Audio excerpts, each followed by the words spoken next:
What's going on, all you Minties? Uncanny Omar here from Near Mint Condition, the home of collected editions. Oh my gosh, there's a lot of books here on the table. But join me today for my haul of March of 2023. So let's go ahead and get started.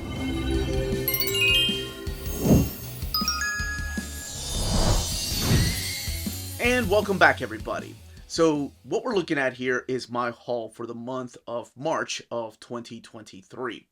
And some of these were birthday gifts, some of these I ended up getting, and it looks like I'm double dipping some, and I'll end up giving a lot away, of course, but I needed them for my reading orders in the future.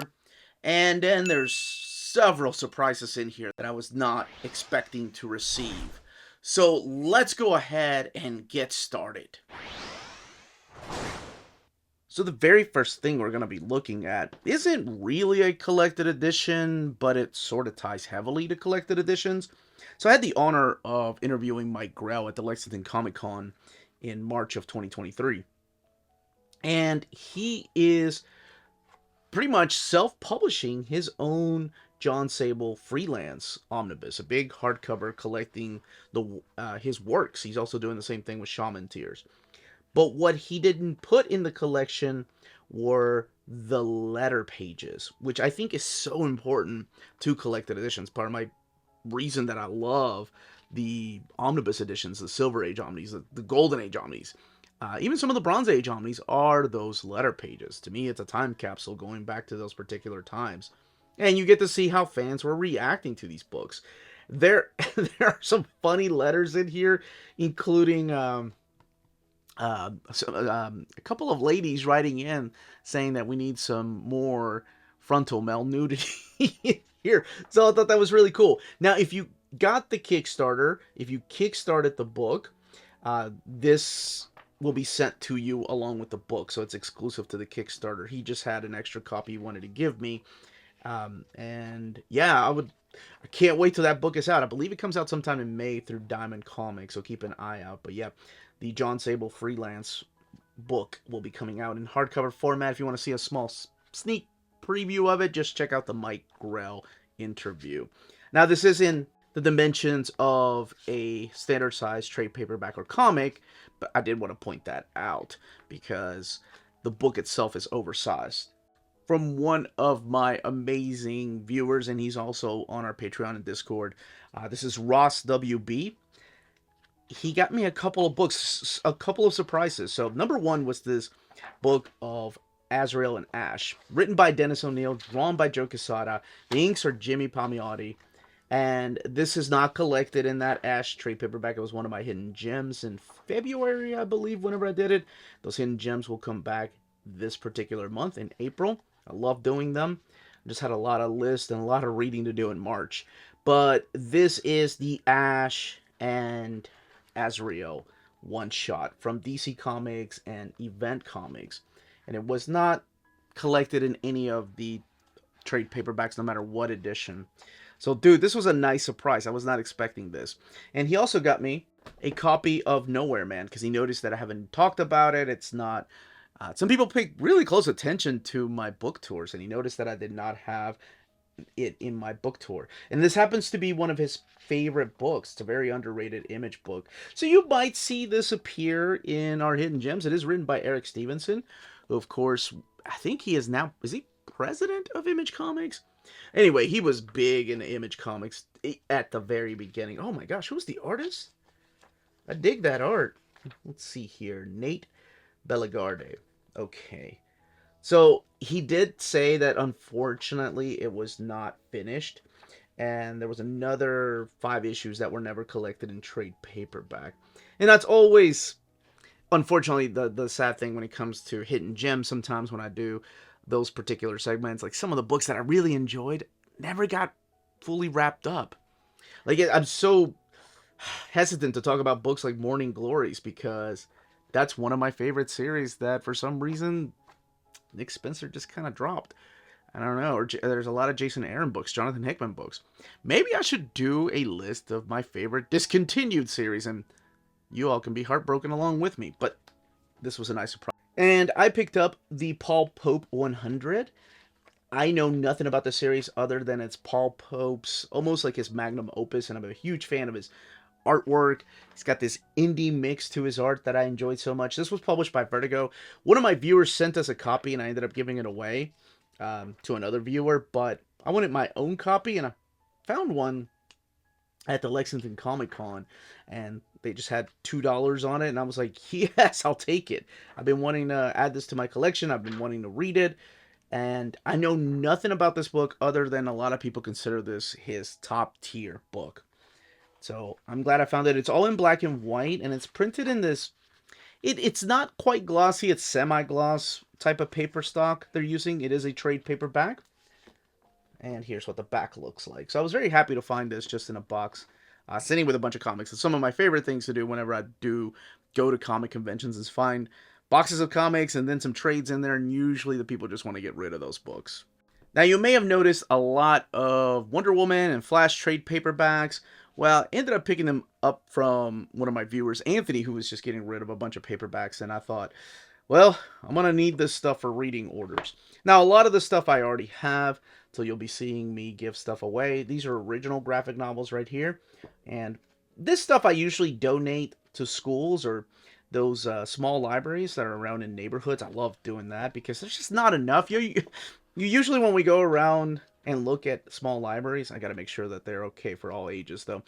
I I see a lot of graphic novel or a lot of books, right? And there's nothing wrong with books. They're wonderful. I see a lot of books for usually older people, some young adult stuff. But man, I love just surprising people with a stack of trade paperbacks or sometimes hardcovers and just putting them in that little libraries, not small libraries. So I was very glad to pick some of this stuff up here. Let me show you the Wonder Woman stack. So a lot of this stuff I don't have. Some of it I do have. But it's the run that was going. This is G. Willow Wilson right here. I believe that is the first trade. I have this one in hardcover format. So it's been available in hardcover format. It's been available in trade paperback format. This is stuff I needed for my reading orders because eventually, even though it's been outvoted twice, we're going to try again this year to do a proper Wonder Woman reading order in collected editions. And for those of you wondering, where is the Transformers Part 2 that is coming this month? Because I had to wait on a couple of orders that came from overseas.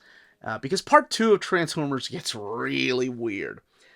Because it's not consistent. It's not part of canon. It's not like it belonged to one universe. It belonged to several universes. So I found it like I had to gather things from kind of all over the place from different publishers. And then I was able to find some of my stuff. Let's see here. This is Loveless, another one by G. Willow Wilson. Then we have the Steve Orlando book right here. This is The Four Horsewomen. So the first thing is that Caldwell? Tom Caldwell? Or Ali Garza? Jesus Merino. Okay. Thought I recognized the artist. I like that. But the hell was I saying? Oh yeah, I'm talking more about Transformers and less about Wonder Woman. So the first thing I gotta do is figure out how these books fit on my shelf. Then, eventually, probably this summer after we come back from Japan. See, I even gotta sneak it into these type of videos. I will probably put the poll up on our Patreon for people to vote on what the next reading order should be.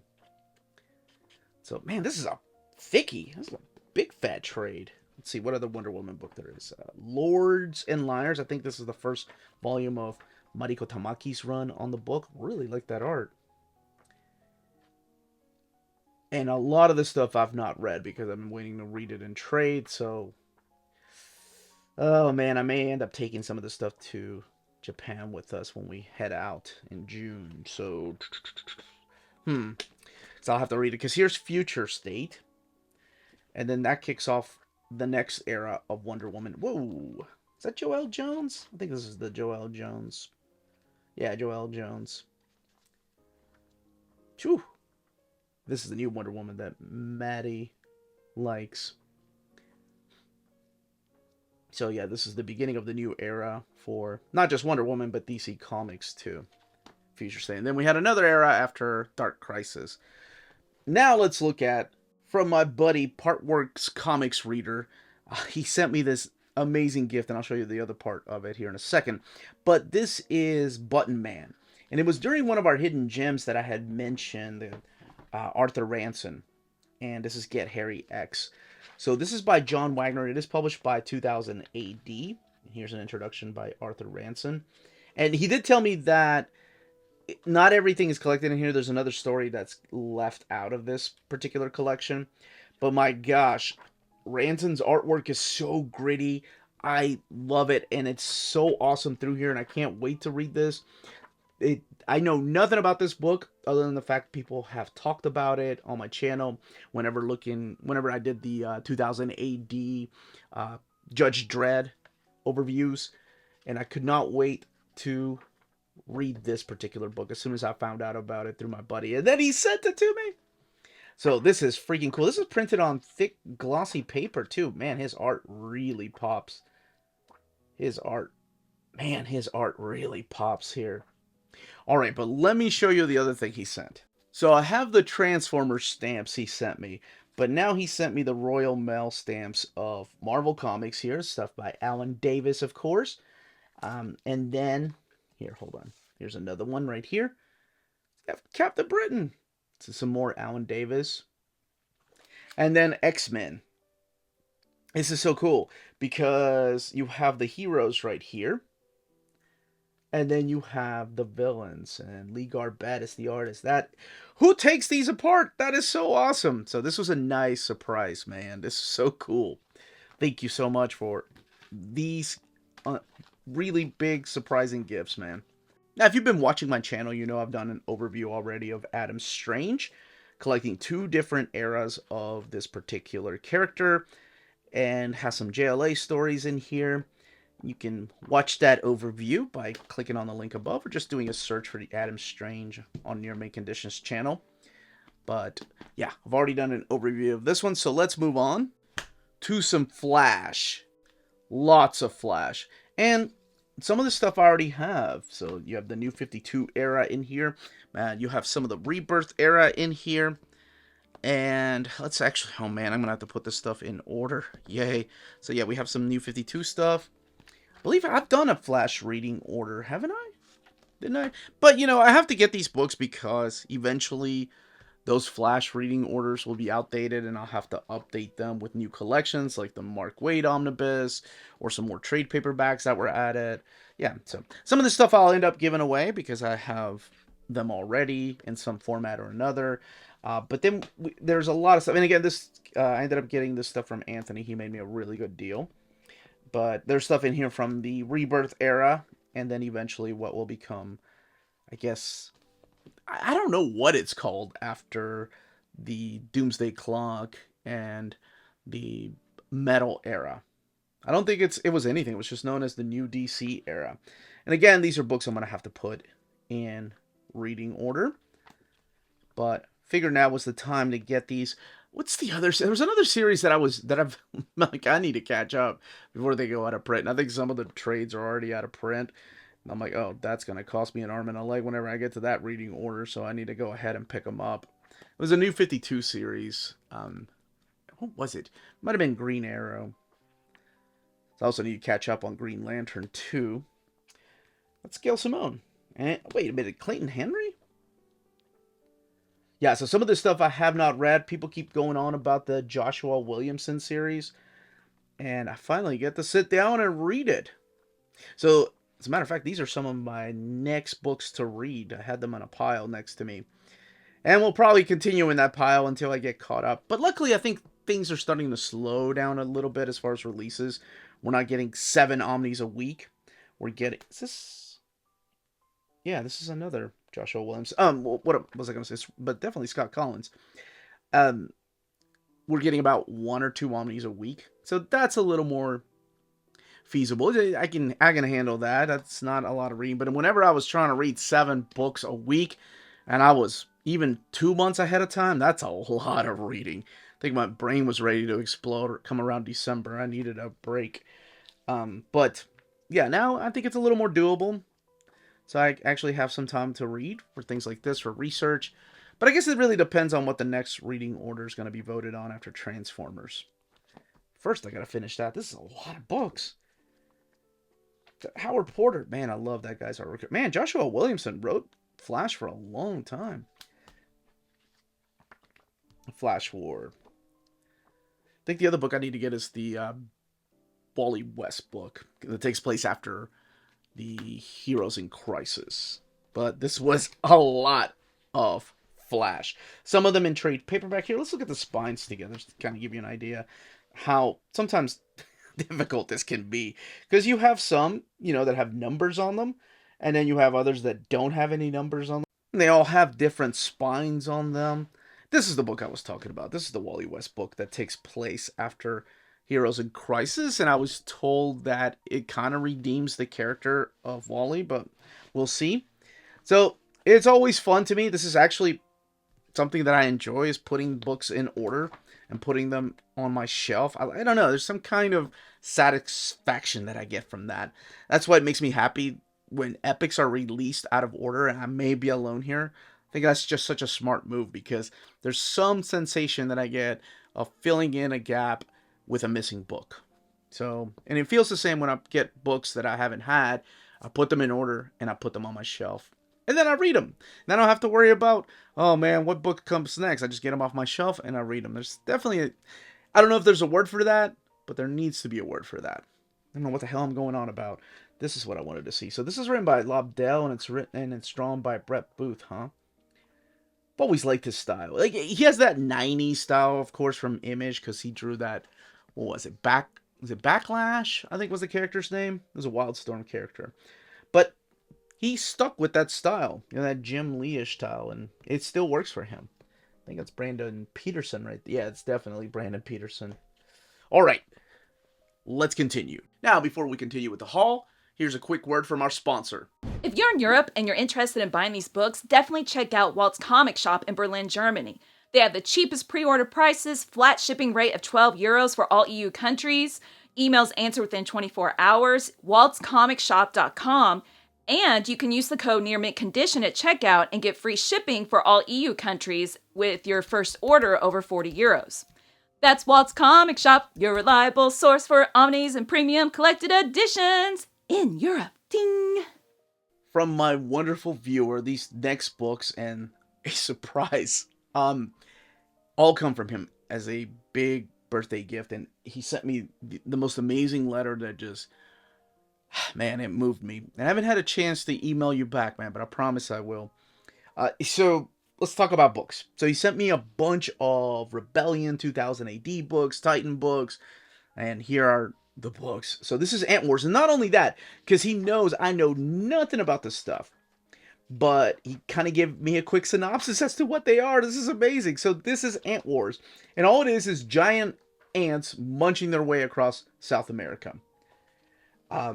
So this is insane. It's all in black and white. I love big monster movies like them, or They, and of course a little bit of what The Mist was based on, just big giant creatures. So this is definitely up my alley. I have never heard of this. So this is by Jerry Finley Day. You have all these artists right here, including Luis Bermejo. Dude, that is freaking awesome. All right, there's a lot of books. This is The 13th Floor, John Wagner, Alan Grant, and Jose Ortiz. Those are names I know. So this is a horror anthology series. And again, it's written by John Wagner and Alan Grant. And they're both writing this together as Ian Holland. And this one is started in the 80s.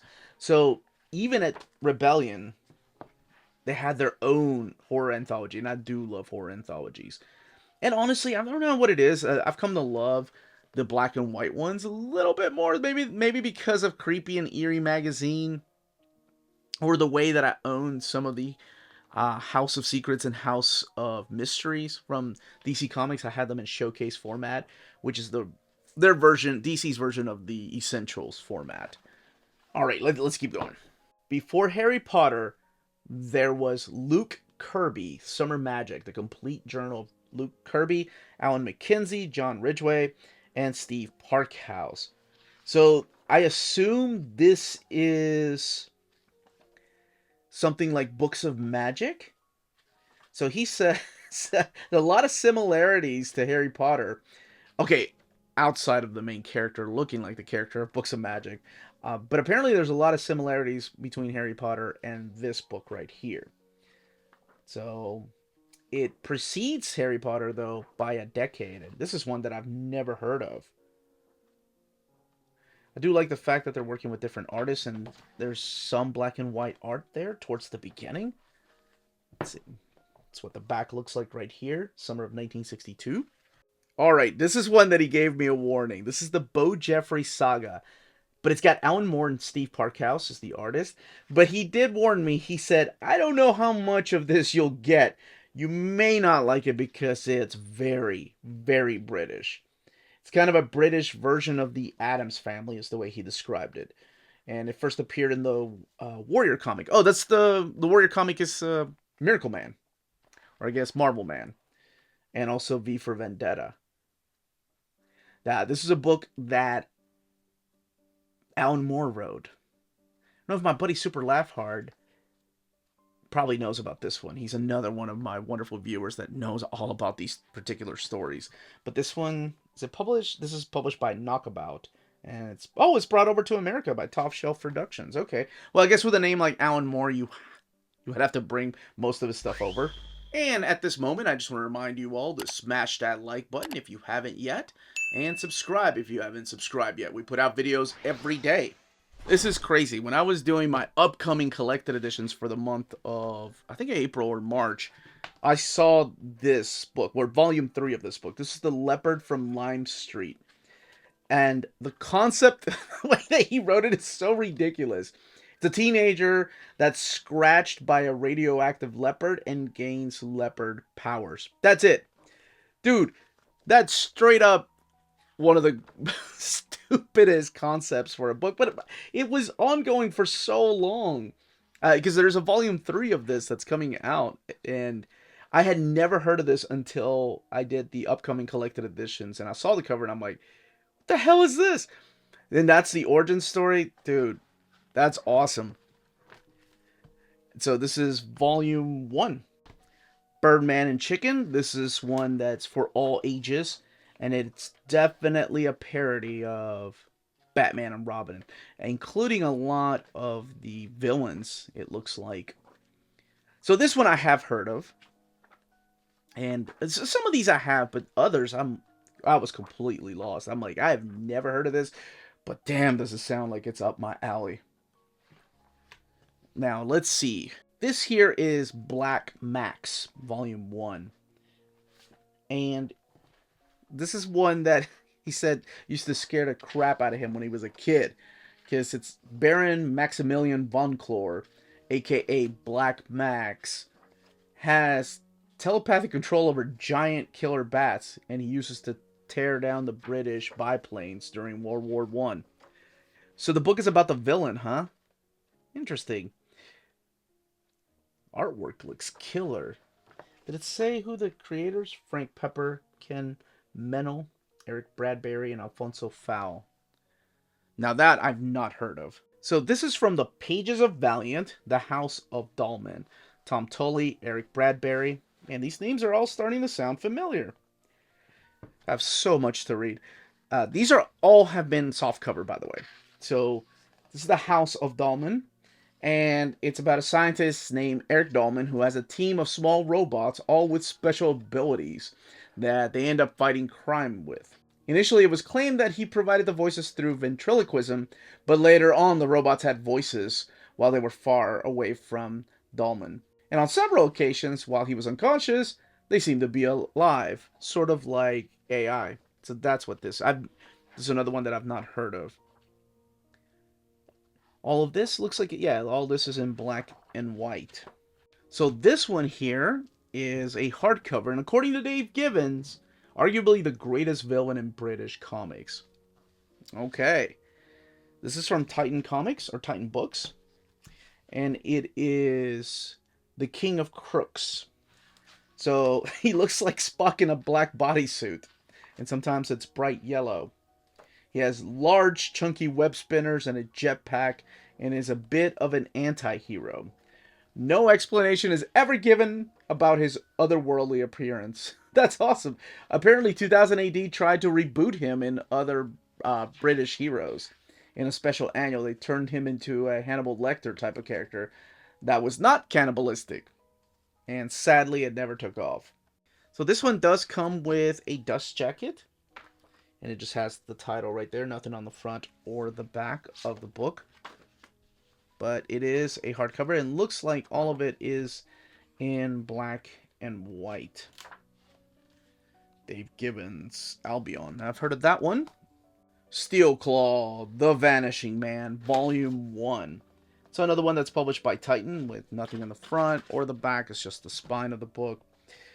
Fist of Fury. So, Luis Crandall. This is by Ken Bulmer and Jesus Blasco. Looks like we have an introduction here. Oh, the paper stock is this thick matte paper on this one. And it is in black and white, it looks like. So this is about Luis Crandall. He's a lab assistant who has a prosthetic metal hand. And he's given the power of invisibility whenever he gets electrocuted. And his claw remains visible, but his clothes vanish too. So it's just the claw? Oh, that's ridiculously awesome. So people know that it's him because, I mean, if the claw is still visible and he turns himself visible after a while, can't they put two and two to... maybe I'm just overthinking it. Initially a criminal, he eventually gets recruited by the Secret Service. His hand gets upgraded with all kinds of gadgets. Okay, that's freaking awesome. And he fights an array of crazy scientists and villains intent on taking over the world. Oh, yes! Oh, the steel... Dude, I knew nothing of this comic, but that sounds ridiculously badass. And this right here was such a huge surprise. This is the box set of Zenith. It's empty, but he filled it up with some of those 2000 AD books because he saw a tour of my books and he thought, "Hey man, you're missing the box." And I never had the box of Zenith. I had the individual volumes right here. These are the Grant Morrison's and Steve Yao books that were published by 2000 AD. And this is what they look like together in this beautiful box set that he didn't have to, but damn it, he still did. This was such a nice gift, man. But yes, this is now all of Zenith in one box set. Now I don't know whether to keep it like this or like this. I usually keep my books like slipcases like this too, but dude, thank you so much. This was so kind. And I would be a fool not to mention that he also got me the Alf NECA figure. Of all the freaking figures I got, this was the most thoughtful one. But I think this is more for Melanie. And he's been hanging out in the back of my videos. Some people may have noticed, but they may have just noticed this. But he's an actual figure. Comes with, is that a Pepsi can? And a self-portrait? Oh my gosh. Okay, NECA makes some great stuff. How does he not come with a cat? Or does he? Does he come with a cat? Like a bag of cats? No. He's got a Hawaiian shirt. Oh, man. Dude. Beast-Last. This is... Thank you, man. Thank you. Your letter. Oh, my gosh. Thank you. I ended up picking up Wolverine, the hardcover volume 2.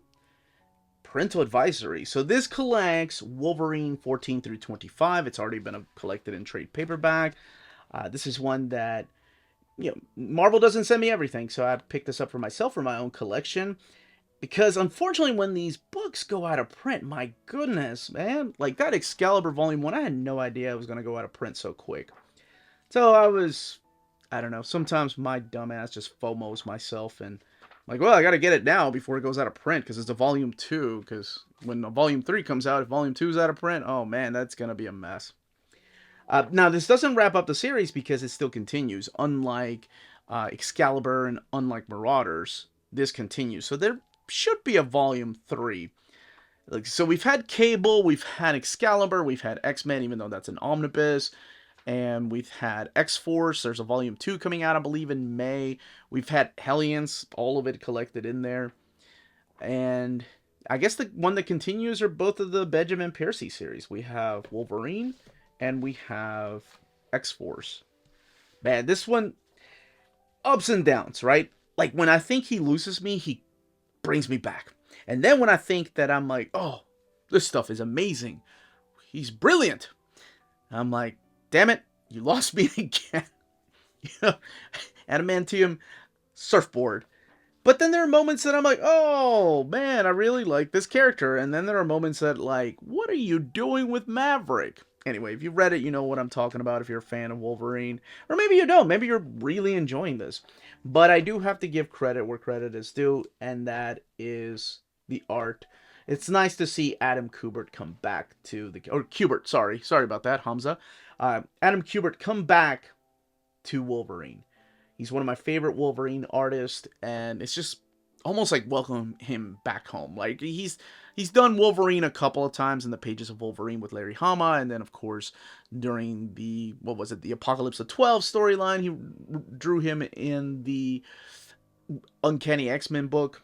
So it's good to see him. I think his Wolverine was always one of my favorites. It's kind of like John Romita Jr. going back to Spider-Man. All right, let's look at the extras here, so we don't spoil anything. So all the way in the back are where the covers are collected, kind of like the previous version. Or the previous volume, I mean, not version.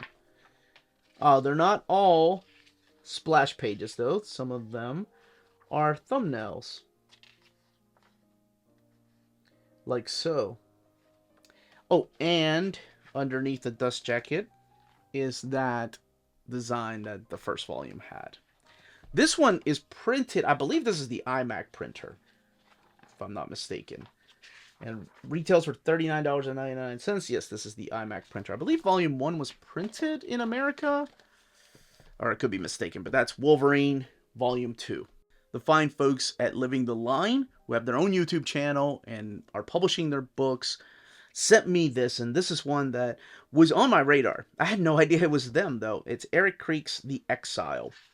So it's definitely fictional, and this is a nice card right there that's signed by the creator. And this is really cool. I've never seen a book start like this. So it starts off with making a graphic novel starts with a lot of sketches. And here's a few of them. So you get to see some places that he visited, and then you get to see character designs. Usually this stuff's the back matter. This is all kept in the back, but for some reason he kicks it off at the beginning here. Now, this isn't fully color. He's using different color tones. Holy crap, that's a lot of characters. Oh man. But this is one that as soon as I saw the cover, I was like, oh, I gotta check that out. Because I like historical fiction. I'm a big fan of that stuff. If you've noticed on my Hidden Gems or some of my favorite Image independent books, they're always some kind of historical fiction, whether it's a group of priests or Knights of the Crusade going up against a bunch of demons or aliens, or Vikings against aliens. That's my type of story. So that's what this feels like. I know nothing about this, and I'm trying to go in completely blind. It looks like there's just a couple of color tones they're using, blue and red, like so, which I guess is what he was using in the cover right here. It is a hardcover with no dust jacket. And this one's available everywhere through Amazon. It's available through your comic book shop. Let me see if there's anything extra in the back. So all the way in the back, there is a glossary, which comes in handy as you're reading the book. And then a bibliography and about the author, Eric Creek. So I can't wait to read this one. This was one that I was keeping an eye on, and it looks like it's up my alley, and I'm going in completely blind. So you might see it show up either in Hidden Gems, or maybe it's one of my favorite reads this year. Last, but in no way least, is the Uncle Scrooge, His Life and Times, Big Book Edition. This was published by Celestial Arts, and there was a hardcover edition, and that thing was super expensive. When I first came back into the world of comics in 2002, by 2003, I was already getting books that I wanted to get. I had a list together, and one of the books on that list was this. Now, before I even open this up, big thank you to Ross WB for sending this to me. This was a birthday gift, and it was so kind. I don't care if it's a soft cover. It's definitely going to stay in my collection, man. So this is His Life and Times, written and drawn by Carl Barks, edited by Edward Summer, Peter Ledger, and Celestial Arts. So yes, 2003 to 2009, 2010, I looked for this book up and down. And I saw some, I came really close. But back then, it wasn't, I couldn't do it. It was just so ridiculously overpriced. And then the hardcover just, oh my gosh, no way. And then, luckily for a lot of us, Fantagraphics decided to start doing a Carl Barks library. Then they did the Don Rosa library, and now we're living in duck heaven. So books like this, while still always in the back of my mind, I just kind of forgot about. And I'm sure, lots of collectors were happy with those collections. But my gosh, I still wanted. I remember looking at one maybe 2 years ago on eBay. So what this is a collection of duck stories. There's wonderful articles in here about the good duck artist, Carl Barks. And then, here we go. A collection of just randomly picked stories featuring Scrooge McDuck. They do have new colors, though. And I'm a sucker for the classic colors, but to have it in this format, in this big oversized format, oh my gosh, this is amazing. So here up at the very top is where you're going to see the titles, like Back to the Klondike. And there's an afterword after each of the stories. Here's Trouble from Long Ago. Kicks off with the cover where it was originally featured in 1953. And again, up at the top is where you're going to see the title of the story. Let's keep going in here, and then of course towards the back is where you're going to find the extras or the afterword. This is Tralala, or I guess Trayayala. How would you pronounce that? I have no idea what stories are even collected in here, and some of these, if you have the Carl Barks library, you own a lot of these. But to have some of the best stories collected in one big, beautiful book, oh man, this is just awesome. The Lemming with the Locket. And it looks like they are collected in chronological order, or release order. Publishing order. The Land Beneath the Ground. This is a classic. This is from 1956. Yeah, so it looks like it's collected in publishing order, not in chronological order by the story. Whoa. Huh. Over the years, there were a few instances in which Carl Barks decided to tighten up and improve the telling of his story after he had completed the final artwork. He removed a panel here and there and a page there in order to make the action move faster with greater clarity. So it looks like they added some of the panels. I noticed they were in black and white. I was wondering what they were. That's really cool. And then that's part of the extras in the back. The Second Richest Duck, which is, of course, the first appearance of Glomgold Flintheart. Here he is. He called me the second richest duck. Oh, I love this fight that they get into. Oh, man, that's awesome. And let's see here. This is the land of the Pygmy Indians. And Island in the Sky. My gosh. You can tell the newer colors right there by the tones they're using. The Many Faces of Magica the Spell. Oh, these are classic, man. Okay, I think I mentioned earlier these were random micro ducks from outer space, but they're not random. They are picking out the very best Carl Barks stories, or to what a lot of people consider the very best Carl Barks stories. So here we have the Go Slowly Sands of Time. This is a brand new, never before published adventure in storybook style, which is a wide departure from the traditional comic book pages that he was using and the dialogue boxes or balloons. So this is published here for the first time. I'm sure this will be added to the Carl Barks library. But when was this published? 1981. My goodness. Yeah, he was still making stuff back then. There's the checklist and the afterword. Now, something I want to do really quick. Wanted to get this copy right here. This is Uncle Scrooge, The Lost Crown of Genghis Khan. This collects a couple of the stories that are featured in here, but I wanted to show you what the differences are in the original color, or I guess as close to the original color because of the color restoration they're using here, and the recolors they did for this particular series. And of course, one of the big things in here is that There's also a huge size difference, right? This is a big book, whereas this is your library edition type of book from Fantagraphics. Let me show you actually what. There we go. You see how Flintheart looks? And I'm sure you probably noticed as I was flipping through here how he had that brown, beard right there. So there is Flintheart Gloam Gold, and here he is as he appeared originally. And like I said, you could tell where the new colors are usually with the airbrush or computer separation are, but I will say this is easier to read than this right here. And that might be my old age. But I did want to quickly compare that. And again, big thank you to Ross WB. This was such a nice surprise. And that, as they say, is that. Here's a quick word from our sponsor. CheapGraphicNovels.com, your online home for graphic novels and collected editions up to 50% off cover price. They have excellent shipping and prompt and helpful service. Check out their bargain deals for up to 90% off cover price. And don't forget, the CGN also takes pre-orders. That way you don't miss out on the hottest releases. And they are currently running a special promotion for you Minties. If you're a first-time customer, after receiving your order confirmation email, reply back to that email and let them know Near Mint Condition sent you their way. They will then apply a free shipping promotional credit to your next order in the US. Cheap Graphic Novels, your source for the hottest books with the kind of deep discount, quality shipping, and customer service that will keep you coming back for more. And that was my haul for the month of March of 2023. Let me know in the comments down below what you ended up getting, what ended up being one of your favorite books that you've read.